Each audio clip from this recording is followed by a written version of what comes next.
Ahora vamos a revisar los cambios de estado. Los cambios de estado están clasificados dentro de las propiedades específicas de la materia. Conocemos tradicionalmente tres estados de agregación de la materia: el estado sólido, el estado líquido y el estado gaseoso. El estado sólido se caracteriza porque sus partículas se encuentran muy juntas una de la otra, por lo tanto no hay espacio entre ellas. Allí existen unas fuerzas que se llaman fuerzas de atracción, que son muy altas, y hay unas fuerzas de repulsión que son nulas. Estas fuerzas de atracción entre las partículas pueden romperse cuando se calienta una sustancia sólida, convirtiéndose en un líquido. A ese proceso se le llama fusión. Al romperse las fuerzas de atracción, se van a generar unos espacios entre las partículas que conforman el líquido y las fuerzas de repulsión van a ser mayores. En su momento, los líquidos siguen calentando, va a aumentarse esa energía y la energía cinética entre las sustancias que conforman el líquido va a provocar que aumente esos espacios, se convierta en un gas.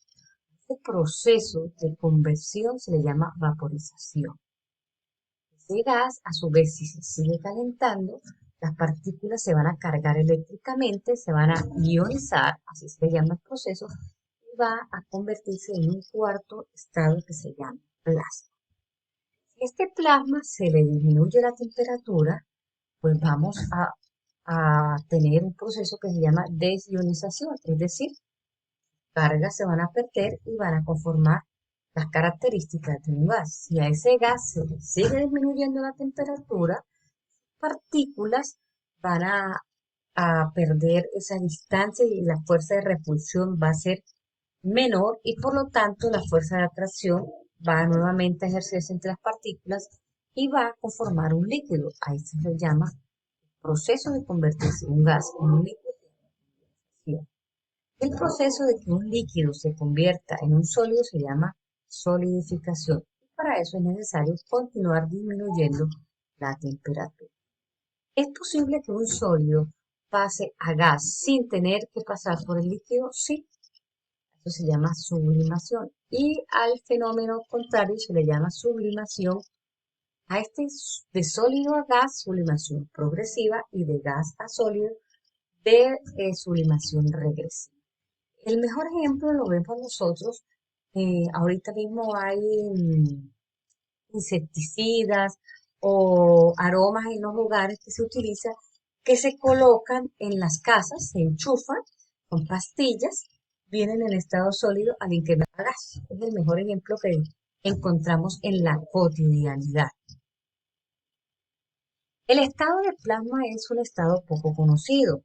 Nosotros estamos muy familiarizados con los cuerpos sólidos, trabajamos y necesitamos de sustancias líquidas, ¿cierto? Pero poco conocemos del estado de plasma que se encuentra en el universo. Lo encontramos en las estrellas, lo encontramos en el Sol, pero artificialmente es posible obtener el estado de tubos, ¿cierto? Que se llenan de gases que van a generar una característica fluorescente y nos va a permitir utilizarse en lo que se llaman los televisores de plasma. Ah, muy bien. Además de esos estados de agregación de la materia, sólido, miren que aquí están las partículas, cómo están las partículas de un sólido, el líquido, ya tiene espacio, ¿cierto? Y no tiene forma, se le da al recipiente que lo contiene. El gaseoso, que tiene más espacio, aumenta la energía cinética. También el volumen está dado por el espacio que ocupa en un recipiente. A esto se le llaman fluidos. Los fluidos son líquidos, son gases. Y el estado de plasma, que son partículas muy calientes, se cargan eléctricamente, formando cationes y aniones. Y tenemos un quinto estado que es el condensado Bose-Einstein, porque se continúa calentando estas partículas estaban en estado de plasma, de tal manera que todas las partículas tienden a ocupar una misma posición. A eso se le llama el condensado de Bose-Einstein. Esto es válido para partículas, para bosones, que son partículas cargadas eléctricamente. Hoy en día se está hablando de un sexto estado, que es el estado de los fermiones. Entonces, ahí pues nos hace falta hablar un poquito de los modelos atómicos para poder llegar a los bosones, fermiones, pero que es importante que nosotros pues manejemos que hay varios estados de la materia y que debemos de documentarnos un poco más sobre el cuarto, quinto estado de la materia y el sexto estado del que se está hablando en este momento. Ok. Ahora vamos a mirar la curva de calentamiento de una sustancia a una determinada presión. Los estados y esos cambios de estado nosotros los podemos representar mediante una curva de calentamiento o una curva de enfriamiento. La curva de calentamiento se inicia con una sustancia en el estado sólido. Aquí en el punto A se encuentra en estado sólido, sigue siendo sólido. ¿Cuál es la diferencia? La temperatura comienza a aumentar a determinada presión, ¿cierto? Ustedes se dan cuenta cuando llega al punto B, se da un cambio de estado.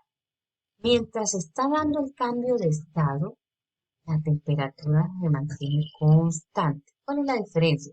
En el punto B, la sustancia sigue siendo sólida, pero por la mitad, mírenlo aquí, la mitad es sólida y la otra mitad es líquida. Cuando llega al punto C, ya es totalmente líquido.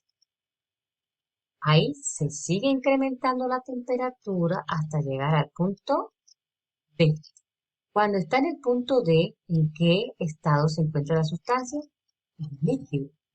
Pero inicia, mira que la temperatura es constante, su transformación de líquido se encuentra totalmente.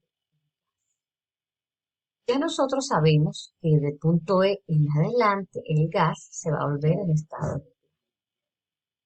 ¿Qué quiero hacerles notar? Esta lectura de esta gráfica es muy importante para las pruebas.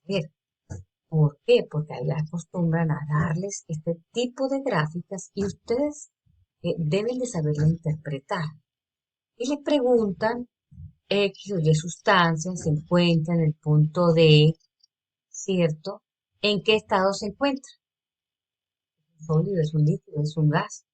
Entonces, si nosotros no tenemos claro que cuando se dan los cambios de estado, la temperatura es constante, entonces vamos a leer mal la gráfica. Entonces es importante. ¿Qué más nos pueden preguntar?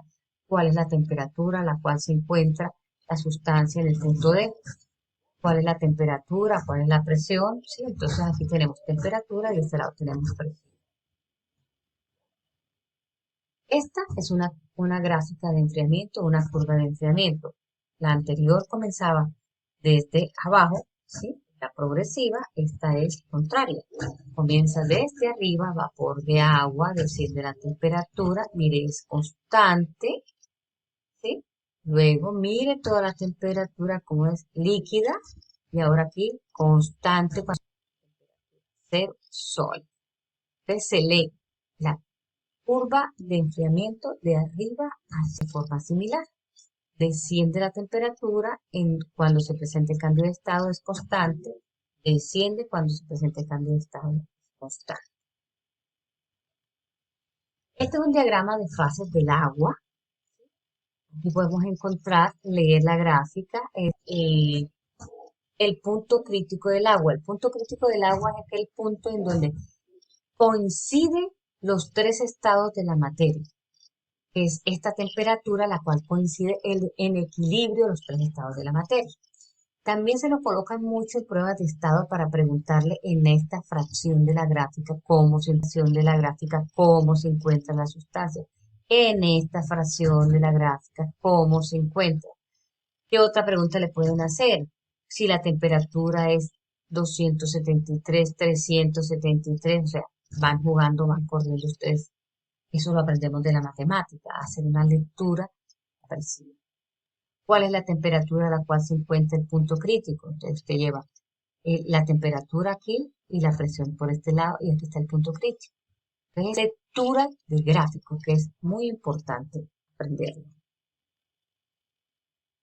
Ok, ahora vamos a entrar una unidad muy importante que es la unidad de medida en química. Como estamos hablando de magnitudes, tenemos que hablar de propiedades de la materia que se puedan medir. Y a esas, para eso necesitamos nosotros conocer las unidades de medida. Para conocer las unidades de medida, sabemos que hay medida de temperatura y para eso necesitamos conocer los sistemas. Sabemos que hay dos sistemas, el sistema inglés y el sistema internacional. Estas que tenemos acá son las unidades del sistema inglés más antiguo. Nosotros como buenos colombianos utilizamos el sistema inglés como el sistema internacional. Aquí hago referencia solamente al sistema internacional. ¿Por qué razón?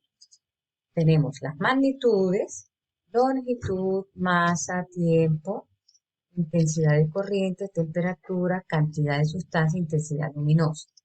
En el sistema internacional, el sistema de Estados Unidos, que ya es generalizado para todos los países, se divide en unidades fundamentales y en unidades derivadas. Las unidades fundamentales son estas. El nombre, tienen unas unidades bases. Esta es la magnitude medible. Estas son las medidas, hay varias, pero esta es la unidad base. Y este es el símbolo. Entonces la longitud se mide en metros, puede medir en kilómetros, en centímetros, en milímetros, en hectómetros, muchas unidades. La masa, la unidad fundamental es el kilogramo, que es K, la primera letra es mayúscula, la segunda es minúscula. El tiempo, la unidad fundamental es el segundo, que es la S. La intensidad de corriente es el amperio, que se identifica con la A. La temperatura es el Kelvin, que se identifica con la K. La cantidad de sustancia es mol, que es mol, una unidad que se utiliza en las ecuaciones, y la intensidad luminosa, que es el candela, que se representa con la C. En química utilizamos mucho cantidad de sustancias, temperatura, para escalas de temperatura, ya lo vamos a ver, masa, y también pues, utilizamos algo de longitud. ¿Por qué? Por el volumen, porque en volumen se utiliza la unidad de longitud elevada al cubo para hallar el volumen. Las unidades derivadas tenemos la magnitud de superficie, volumen, densidad, velocidad, aceleración, fuerza, presión, trabajo, potencia. Se llaman derivadas porque para poder calcularlas se necesitan dos fundamentales o básicas. Entonces, por ejemplo, la densidad, que es una de las que utilizamos nosotros, para calcularla debes conocer la masa y el volumen. ¿Qué más? Aquí las que nosotros, el volumen, tenemos unidad de longitud al cubo, ¿cierto? Las demás se utilizan especialmente en física. Superficie, velocidad, tal, pero las demás se utilizan en física. Por eso es que ustedes cuando comienzan a trabajar física y a trabajar química, la primera unidad que ustedes trabajan se llama magnitudes. Solamente en química se hace énfasis en magnitudes químicas y en física se hace énfasis en magnitudes físicas. Entonces vamos a revisar esto, chicos, porque para eso utilizamos tabla de múltiplos y tabla de submúltiplos. Y esto implica que realicemos algunos ejercicios. Vamos a detenernos en esta parte, que es la parte matemática.